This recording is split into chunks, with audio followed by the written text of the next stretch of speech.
Bass number 4. This one's going on the scale. This one, my guess is 3.5 pounds. This is a absolute mammoth. It actually is hurting my hand to hold him up. I'm about to get him on the scale real quick. See if that'll sit up right there.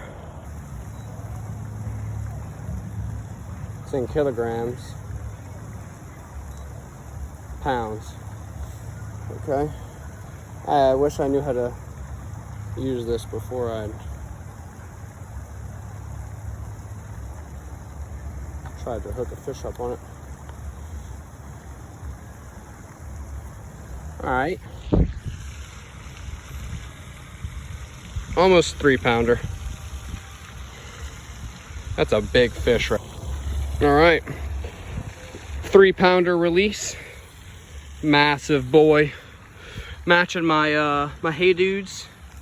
Gonna get him back in the water. He's been out for about 1.5 minutes now. This is a big breeder. I would love to catch more bass like this. Later.